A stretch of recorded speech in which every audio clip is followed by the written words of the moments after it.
Welcome. Today we are diving deep into a story that's all about massive ambition, years of frustration, and a huge gamble that's set to completely redefine a nation's military power. This is the story of how India is trying to build its very own stealth fighter, and the absolutely revolutionary decision it made to get the job done. Okay, let's just jump right into the deep end. Picture this, early 2026, and the Indian defense world gets hit with an announcement that honestly seems to make no sense. The state-run giant, Hindustan Aeronautics Limited, HAL, the only company in the country that builds fighter jets, was basically being pushed out of the driver's seat on its most ambitious project ever. And that right there is the billion-dollar question. Why? Why would a government, after depending on one single company to build its air force for decades, suddenly make such a radical change? To figure this out, we really need to understand what's at stake, what went so wrong in the past, and the incredible new path this decision has opened up. The reaction on the market? It was instant, and it was brutal. The moment the news broke, HAL's stock price took a nosedive, dropping a full 8% in a single day. I mean, that's a massive signal from the financial world. It was a genuine shockwave. But the story behind that number? Oh, it's way more complicated than just one bad day of trading. So, to really get a handle on this, we've got to go back in time a bit. You see, the decision made in 2026 didn't just happen out of nowhere. It was haunted, you could say, by the ghost of a previous fighter jet program and absolutely supercharged by the pressures of a rapidly changing world. All right, first things first, let's get on the same page with the tech. The whole project we're talking about is for a fifth-generation fighter. And listen, this isn't just a simple upgrade. It is a quantum leap in technology. We're talking about stealth, so it's nearly invisible to radar, super cruise, so it can fly supersonic without guzzling fuel on afterburners, and advanced sensor fusion, which basically gives the pilot this godlike view of everything happening on the battlefield. And the aircraft at the center of all this is the AMCA, the Advanced Medium Combat Aircraft. Its job is, well, pretty much everything. It's got to win dogfights, strike targets on the ground, take out enemy air defenses, even wage electronic warfare. And maybe most importantly, it's being designed to replace the Sukhoi Su-30 MKI, which has been the absolute workhorse, the backbone of the Indian Air Force for years. So yeah, the stakes are about as high as they get. And you have to remember, India isn't just building this thing for fun. There's a ticking clock. As you can see here, its main regional rival, China, already has its own fifth-gen fighter, the J-20, in the air. For India, the AMCA isn't just a cool project. It's a desperate race to achieve what they call strategic autonomy and catch up to a very real and present threat. Now this timeline, this is the ghost I was talking about. This is the Tejas fighter.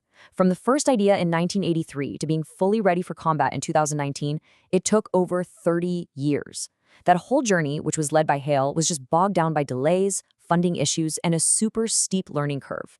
This created a really deep-seated institutional frustration. With China's J-20 already flying, everyone knew they just couldn't afford another 3-decade-long saga. And all that frustration, it led to a completely new playbook. This is where the story really gets revolutionary. To get the speed and the fresh ideas it desperately needed, India decided to do something huge, break up a monopoly that had been in place for decades. So instead of creating what's called a special purpose vehicle, which is basically a brand new state-run company just for this one project, the government flipped the script. They introduced a competitive industry partnership model. Now, for the very first time, private companies could actually compete to lead the whole development and production of a frontline fighter jet. This was a massive, fundamental shift. And here's the really clever part. This is how they did it. This one clause was the legal tool they used to sideline HAL. See, the government wanted a partner that could pour all of its attention into the AMCA. But HAL, it was swamped. It had a huge backlog of orders for other planes and helicopters, an order book 8 times its yearly revenue. So this clause meant that in a critical part of the evaluation, HAL automatically got 0 points. It effectively knocked them out of the running for the top job. So, with HAL out of the lead position, a whole new set of contenders stepped up. You've got Tata Advanced Systems, which already builds military transport planes. You have Larsen & Toubro, an absolute giant in complex engineering. And then there's Bharat Forge, a world-class specialist in advanced metals. Just like that, a brand new era of competition in Indian defense had kicked off. But look, building a cool-looking, stealthy frame is only half the battle. For decades, India's biggest weakness in aerospace, its Achilles heel, has always been one thing: the jet engine. It's the heart of the machine, and India has always had to buy them from other countries. Well, to finally fix that problem once and for all, India is putting its money where its mouth is. We're talking about a massive investment, 30,000 crore rupees. That's the estimated value of a historic deal with France's Safran to design a brand new high-power engine, literally from a clean sheet of paper. And this deal, it's a total game changer. This isn't just India buying engines. It's a full-on partnership. For the first time ever, a foreign company is offering a 100% transfer of the really critical hot section technology. That's the core of the engine, the secret sauce with all the most advanced engineering. And the most important part? India will own all of the intellectual property. This is their path to finally achieving what's called propulsion sovereignty. So what lit the fire under all of these huge, expensive programs? Well, in May of 2025, a military conflict with Pakistan, codenamed Operation Sindoor, served as a massive wake-up call. The fighting really drove home the risks of depending on foreign countries for spare parts in the middle of a war, and it acted as a huge catalyst to speed all of this self-reliance stuff up.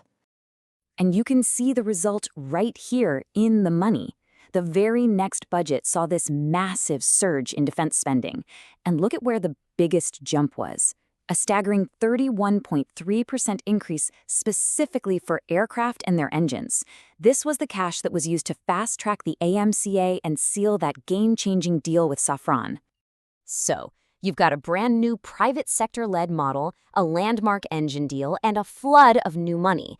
When you put all of those pieces together, what you're looking at is one of the biggest, highest-stakes gambles in the entire history of the global aerospace industry. So what happens to HALE in all of this, the company at the center of the storm?